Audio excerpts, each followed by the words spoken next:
All right, welcome to Judoka Talk, where Judoka Talk. And today I've got a great guest, Nefeli Papadakis. Say hello. So I wanted to start with just, introduce Nefeli. And so she's one of the top players in the US right now.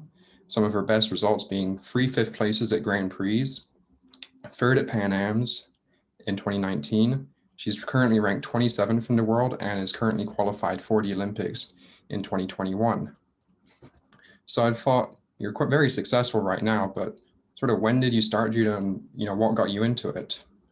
Yeah, I started judo when I was 4 years old. I have an older brother, so honestly, it was more him that my dad put into judo. He was kind of like a little bit quiet and shy as a kid, timid, so he wanted him to do judo to, gain self-confidence, kind of branch out and do something different. And I just was there all the time because I was 4. I was going wherever my older brother was going. And then eventually I I was just super bored on the sideline and I'd want to go do class. I'd want to like fight kids and throw kids and I wanted to try it.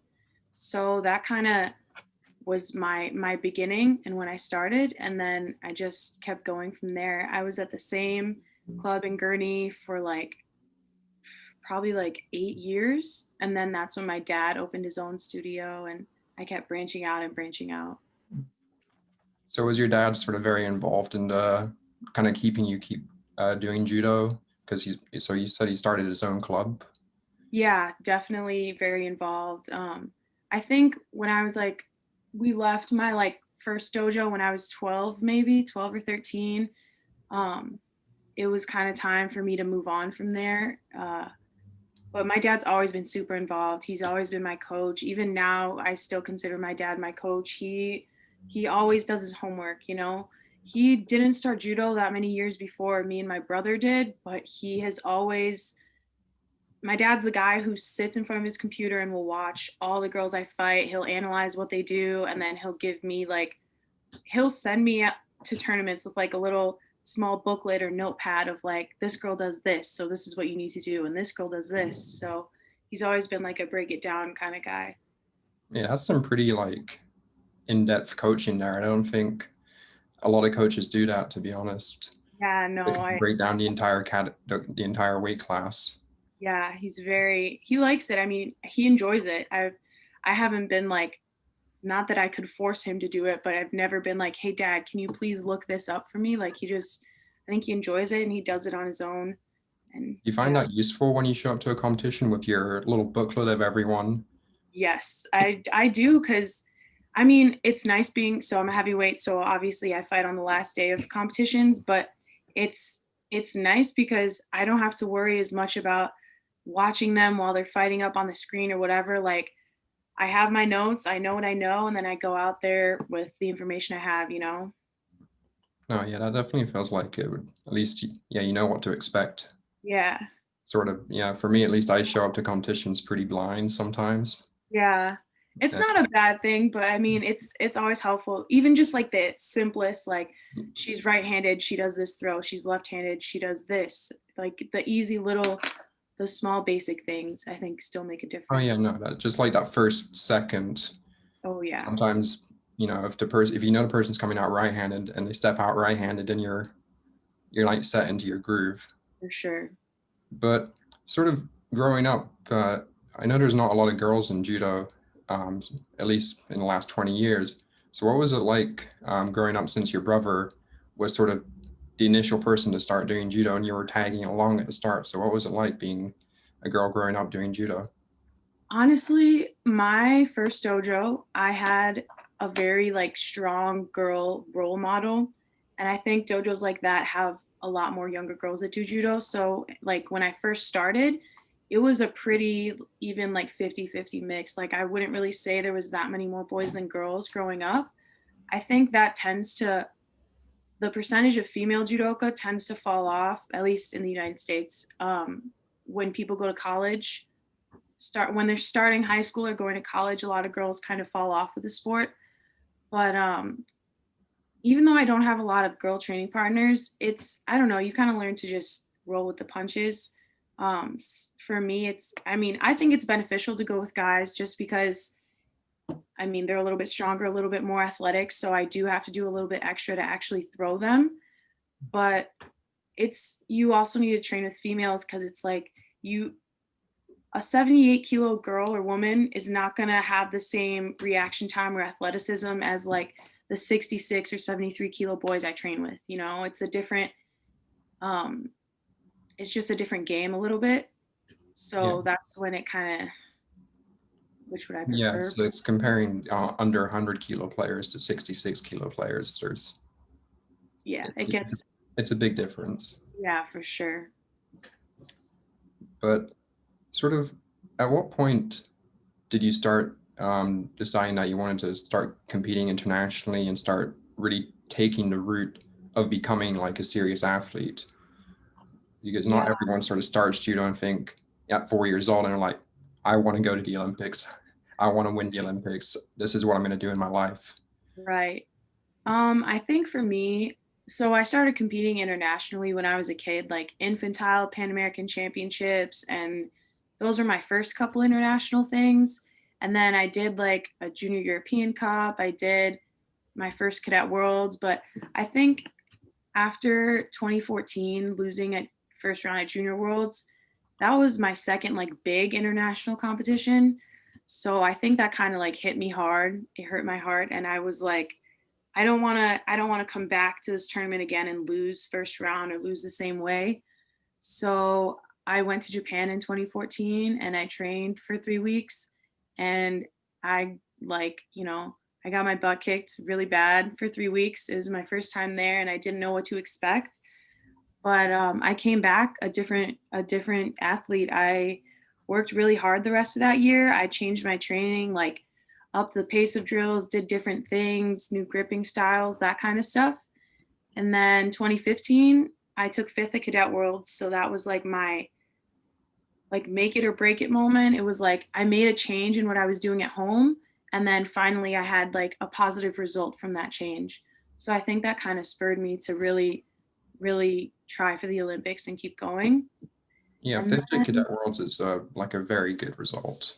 yeah, that was my like, I mean, I'd never done that well in anything internationally before. Like I won infantile Pan Ams, but like I was like 11 or 12, like you're Yeah, so little when it's all like your kids. yeah, So because Cadet that Worlds is was a when little countries game. start taking things seriously. Mm-hmm. But and then yeah, then you went to junior European, and then you're kind of like on the junior circuit for a while. Right. And sort of, what sort of things did you start changing in your training, more specifically from like since Cadet Worlds, then you started really pushing yourself?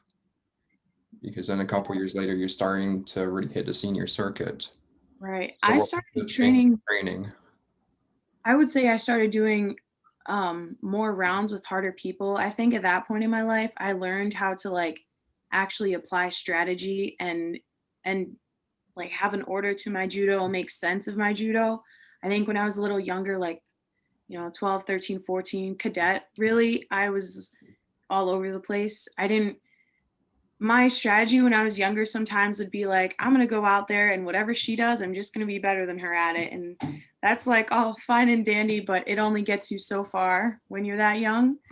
And once you start doing like the senior tour and even junior tournaments, really, that does not work. That will not work. You have to have, you go out there with your game plan, and the girls you're fighting are going to have to react to what you do. You got to flip the page on them and do it that way. Um, I think my dad started really beating into my head, like, you need to go out there and do this. He was really, with all the homework and research he had done, he was really good at helping me form an actual game plan and more of a strategy going out there than just winging it, really. Yeah.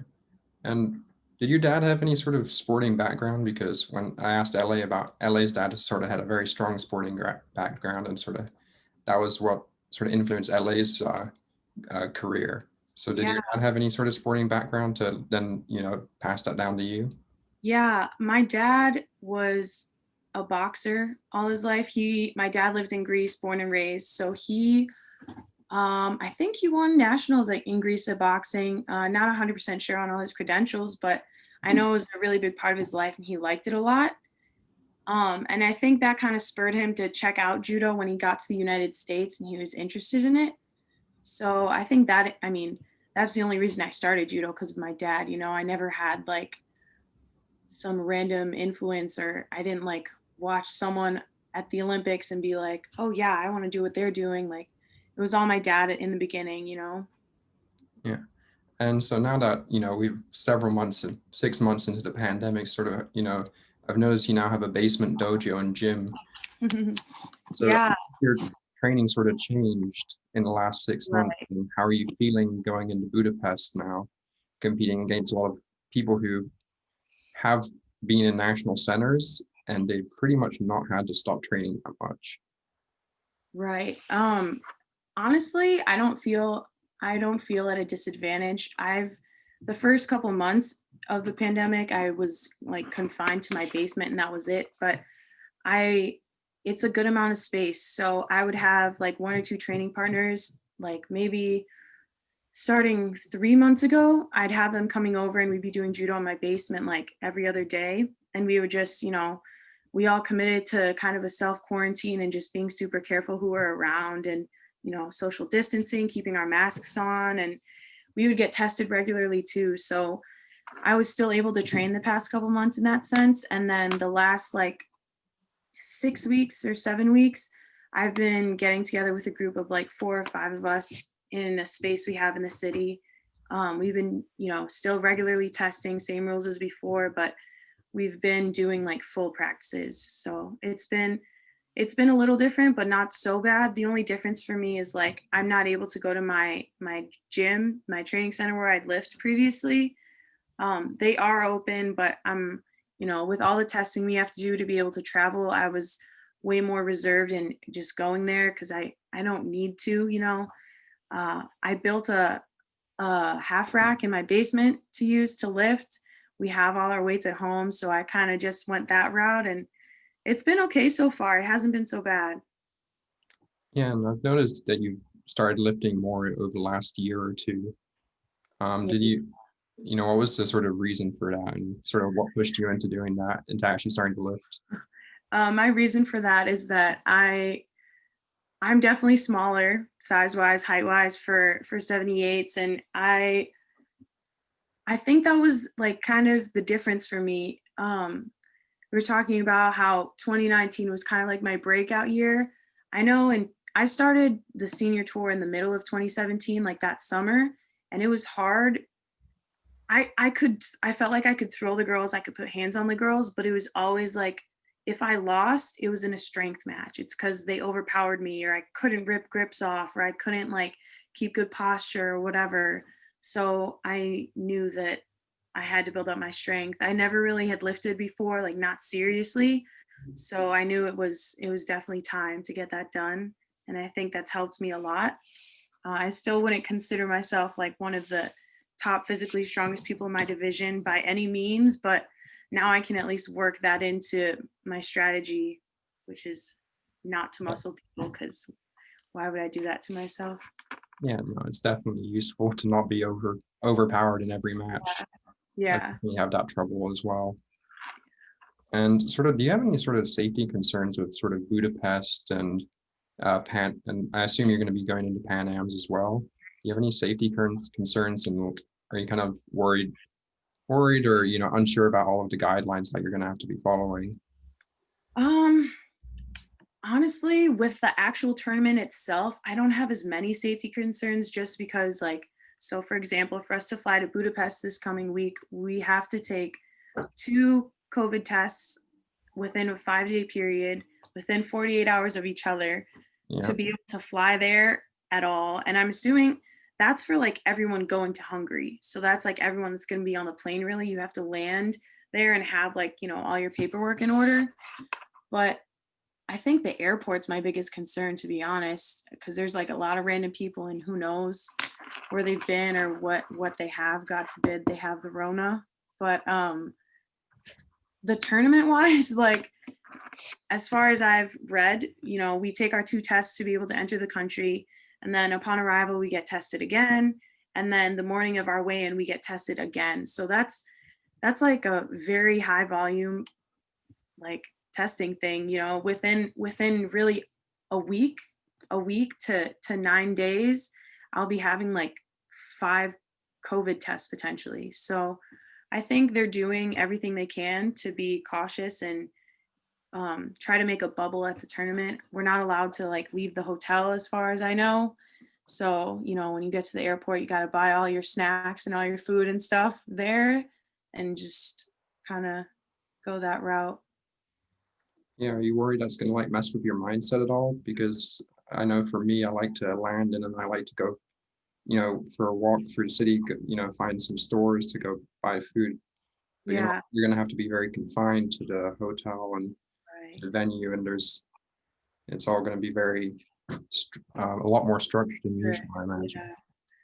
Yeah. I just I don't think it'll really mess with my like mindset that much, but also you have to think of the fact that, you know, everyone has to do it. It's not like it's just me having to do this. It's going to be a little bit odd for everybody and a first time experience for everyone there. So I'm not too worried about it messing with my mindset. Um, yeah. And you don't really have a choice, you know, it's just one of those things you have to deal with. It's not, you know, you can't be like, well, I don't think I'm going to take my COVID test today. I don't feel like it. Like they're literally going to send you home. So And so I wanted to talk about this again. We mentioned your 2019 year, and you mentioned, and so that was the year when you got your free fifth places at the Grand Prix, and you got your third at Pan Am's, and that shot you right up the rankings. yeah. And you mentioned that your strength was part of the reason, or the reason for starting to actually break out on the top level. Was there any sort of like, did you come into those competitions with any sort of different mindset? Did you really feel it? Were you really feeling it that day? You know, because the first time you really got that, well, in 2018 you did get 7th at Cancun, but then in Antalya you got 5th. Yeah. Is there any feeling? So, okay, so for Antalya, that was my first fifth place performance. I think for that one, well, at that tournament, we didn't have a coach, so it was actually LA and Chantal was there and Allah. They were all in the stands, like yelling at me. So I think my mindset was very, because at that point I hadn't really gotten a good result on the senior tour yet. So I was very like, you literally have nothing to lose. Like, go out there, do your thing, and it just, you know, whatever you can get, you get. So I don't know. I remember my finals match, like the finals block, it was a little intimidating being in there by myself. And it was like, you know, these bright lights in your face. And this girl, the girl I fought Mazan, she's super experienced. She's been on the senior tour for like 8 or 10 years or something like that. And it was only my second year. So definitely she had the experience under her belt that I did not. So when I went out there, it was like, you have literally nothing to lose. Just go do your thing. And it was a cool experience. It was a very like one team, one dream experience for me. Cause it was, you know, and when you're fighting the finals block, they have one camera on the mat and then one camera on the coaches. And for me, they actually put the camera on LA and Allah in the stands because they were like screaming at me. So it was kind of cool and a different experience that way. And then the 2 fifth places after that, I think it was more of a, I'd already done it. You know, you've made a finals block before. You're not new to this anymore. So get your medal, even though I didn't get my medal, but that will come. Yeah, I remember in Tashkent you were a bit Oh, pretty disappointed yeah. Very, about that, and I was thinking, well, you know, I lost my first match on penalties, so I I can't know, feel too but bad for you, but I still get it because fifth places are really tough because you're just that close. you're so close and you just miss out. And as you mentioned that we don't, as the US team, we don't always really have coaches, and it's sort of we kind of have to rely on each other. Um, Right. you know, how is that, you know, when you come sort of deal with competitions, you know, you know, what do you do to sort of like, because you don't really always have the same team with you, so, you know, do you prefer having a team of coaches with you, or do you prefer it when it's just us guys? No, I definitely prefer to have a coach. Even if my coach was to say nothing to me, it's always nice for me to just look over there and know someone's like in your corner, you know. But I'm I'm not really the type of athlete, I don't think, that needs a coach. Like, I know in my head, because my dad wasn't able to travel with me everywhere, and he was really my only consistent coach since I started judo and started competing competitively. So I think I think I know deep down that even if I didn't have a coach there, that I'd be okay and I could do it. And I think that like fighting in Antalya and taking fifth and doing the finals block all by myself, like that kind of, I mean, in my head, that proved to me that like you don't need a coach here, like you'll be okay. So it does always help, and I would always prefer to have a coach, but you know, again, some things are out of my control, and I just kind of have to do what I can do to work past them. Yeah, and on the mat you are by yourself at the end of the day, Right. so Right. Exactly. sometimes it's nice that you're so like you're able to really rely on yourself. So when you are in those tough matches, Yeah. you kind of have that confidence that you can do it. Yeah, for sure. And coming off of those, four really good results, um, and your ranking has gone up. Did your mindset at all change coming into competitions now that you've had those results now? Oh yeah. I think I have a lot more confidence now on the mat, because it's experience is one thing I always lacked, and that's not something that I can go to the weight room and get. You know, that's not something you can build unless you go out there and you're fighting different tournaments. So I think in the beginning, definitely my first year of fighting on the tour, I mean, I went out there to win. I went out there and give it my all, but I think in the back of my head it was like if I lost, it was a little bit of like, damn, I lost to this girl, but she's, you know, I'm 19 and she's 27, 28 years old. She's been doing this for 10 years. This is my first year, you know? So it was like I made it okay, but I thankfully I grew out of that very quickly. And I mean, I hate losing. Who doesn't hate losing? So I was, you know, I snapped out of it and I was like, no, like I don't care if she's been on the tour. I don't care if she's won like how many Grand Prix medals, world medal, whatever, like that doesn't matter right now, you know? Judo's totally a sport that anything can happen on any day. It's always anyone's day. So, you know, my next thing moving on from that was like just upset everyone, you know? You don't have to, you haven't been to an Olympics, so you can't compare yourself to past things, you know? It's always good to know like, okay, I'm fighting an Olympic silver medalist. That's great. She's experienced. She knows what she's doing, but you can't discredit yourself for experience you haven't had the opportunity to get. So I think striking that from my mindset helped a lot. Yeah, I think that's some good advice for a lot of players coming up as well. And so you're talking about the Olympics, and you are in the qualification zone. You're not you're above the continental quota. You're directly qualified, which is a really good result. And having the Olympics be postponed, what was that like for you? Oh man, I mean, it was super disappointing. It was very disappointing, and you know, like the first couple days after it happened, I was just like super, you know, just down and kind of sad about it. But on the positive note, for me personally, I mean, I was not peaking, you know, I hadn't been medaling at all these tournaments, so it gave me time to like grow, like mentally more mature, and you know, do some research on people, get stronger, get faster. So for me, it gave me more time to get better, and that's how I looked at it. Tried to flip it into a positive light as much as possible. I had like a rib injury that was lingering, so it was timing wise for me. It was kind of good, just because ribs aren't something I can like, you know, tape up and get back out there and like just fight on. Like I was going to do that, but it was not 100%. I was probably like 60% functional doing judo with my ribs like that. But also it was like they've never postponed an Olympics before, you know. It's always just been canceled. So in my head, you see all the social media stuff and the articles and all this crap that's like, oh, are they going to cancel the Olympics? Are they going to postpone the Olympics? Blah, blah, blah. And I thought they were just going to cancel them because they'd never postponed them before. So my head automatically kind of went to the worst. And I was like, that's why I was so upset. So I feel like when they postponed it and it wasn't fully just canceled, it wasn't as bad because I had already assumed even worse than that. Yeah, So that's definitely a good mindset to have, I think.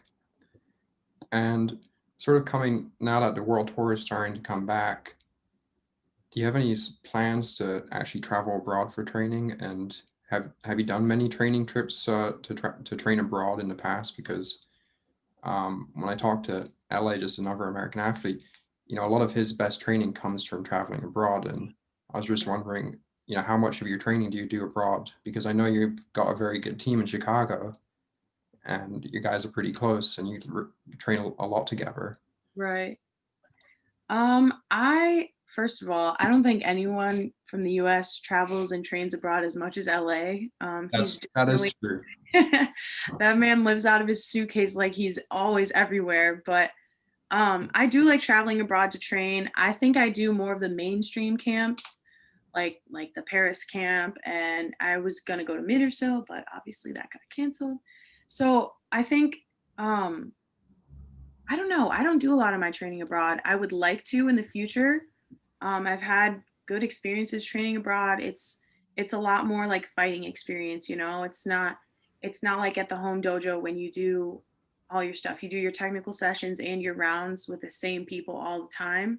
So even though I do have a good group of like 5, 6, 7 people that, I love and thank you guys, but it's different and it's a good experience and I should train more abroad. Right now with the pandemic though, I don't see myself training abroad much. I don't really think it's going to be an option for us, especially because the United States has handled the coronavirus pandemic so poorly.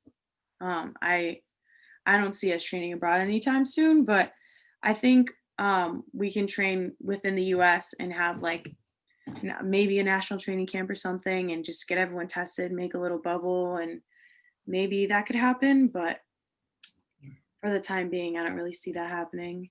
So when we are able to travel again, do you have any sort of countries that you really want to go visit and train at? Because Man, your weight class is one of the weight classes where there's like a few powerhouse countries right, right, where they have like 3 or 4 people in the top 30. right. I think one thing that would play part in that is having connections to be able to go. But Um, assuming you could train, where would you want to train? Assuming I could train, oh man, I would go back to Japan. I mean, I've been to Japan twice to train when I was a little younger, like in high school and then my first year in college, but it was such a good experience, because there it's not like you have so many bodies that are your size, your skill level, whatever, in one place. I wouldn't have to travel to like 3 or 4 different dojos. I could just live at a university for a month and get crazy good rounds and even knowledge, because everyone there, basically every practice or dojo you go to in Japan has an Olympian, Olympic medalist, whatever. So that's always super beneficial. So definitely would go back to Japan. Plus, I love it there. And I don't know, I'd probably branch out and try to go to Germany. Our teammate, Hannah Martin, she lives in Germany. Yeah. So I was gonna plan to go visit her sometime and stay with her a couple weeks and train. But again, the pandemic happened and here I am at home. But one day, I think those are probably my first 2 I would go to. And then beyond that, there's always the powerhouse countries, like you said, like France has a powerhouse for 78s. Even the Netherlands, they have a lot of 78s, but yeah, that's my list so far, I guess. Yeah. And then I think Kosovo is another country with a very strong girls team, and England and Great Britain as well has a very strong women's team at around that Oh, at your yes. weight class. Great Britain. Great Britain would be a good one too. That'd be a good one. You can really Because they speak. have good 78s and 70s, like I'm small enough of a 78 where I can do rounds like both, I think. But Kosovo, their 78 is good, but I don't know how many bodies they really have there. Yeah, they seem to be a very efficient country. Yeah, I mean, they're a really small country too. Yeah. So I But don't know how many really different training partners I would get, but they obviously are doing well. So yeah, and you mentioned college. So what do you do for the academic side, and how do you balance training and academics? Because in my previous talk where I talked about balancing judo and academics, I came to the conclusion that I do it very poorly. Mhm. So what do you do? And um, for me, I just started. Okay, well, I took a year off of school. So basically, my freshman year of college, I did online classes through a community college that was just here local. And then my sophomore year of college, I did nothing, which obviously was not balancing anything well. And this year, starting in, I think January, I started, I don't know, I started taking classes at DeVry. So I've been doing online classes through there. And I'm going to plan to actually keep that going and finish my degree through there. Um, is that through the Olympic program? yeah, the USOC has a program with DeVry. So it's really helpful and the classes are good so far. I'm at the end of my first session and it's gone well so far. I like it.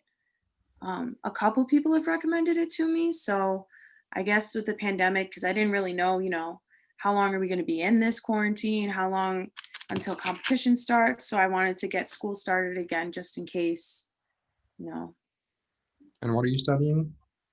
I'm just doing business management. I'm still in my finishing my gen eds because I have taken a year off of school, but I kind of want to chip away at it as much as possible and get it done. Is that program more flexible since it's through the Olympic Committee? And so sort of if the world tour really starts picking up in the first half of next year, would you be able to sort of like take less classes and really focus on judo? Yeah, I think the requirement is just to take at least one class per session there. They have like a scholarship program for US athletes, right? So um, it is flexible. Right now, I'm only taking two classes. Um, I don't really think I'd take more than four online classes at a time, regardless, just because online school is a little, you have to teach yourself and you have to do all the work. So it's kind of, I feel like it's more time consuming in that sense.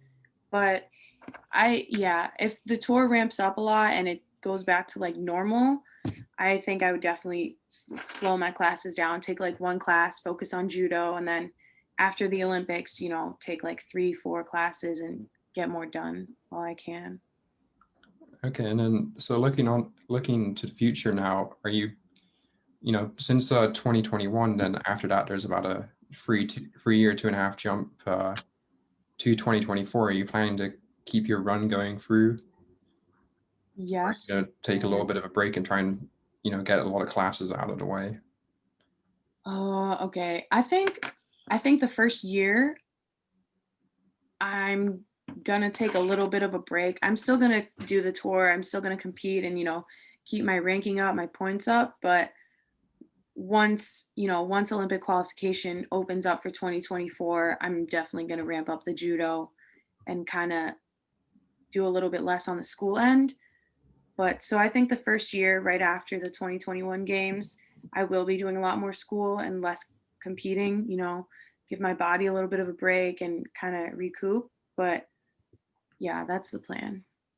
And even farther into the future, I forgot to ask this question in the last interview of LA, but what are your plans for after judo? Since a lot of athletes really focus on their judo career, they reach Right. the end and they're sort of like a bit at a loss of what to do.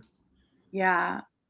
That's actually something both of my parents have drilled into my head ever since I could remember. They're always like, sports are good, athletics are great, but you have to have a plan B. So, like, the year I didn't do school, it was not, they weren't happy when they found out I didn't sign up for classes.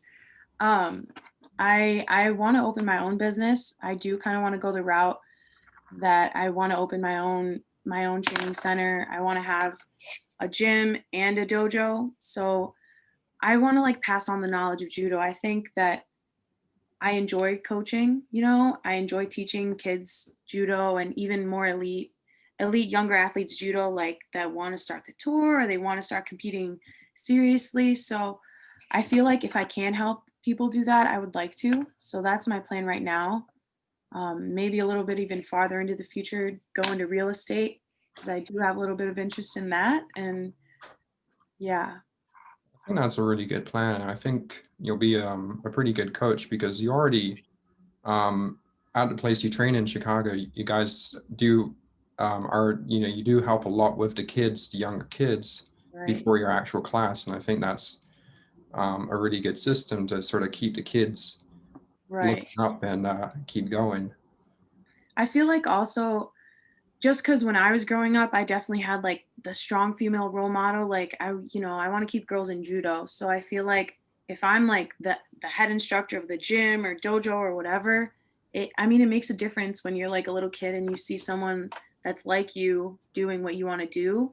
So I feel like I want to also do that, and so we can keep women's judo kind of going.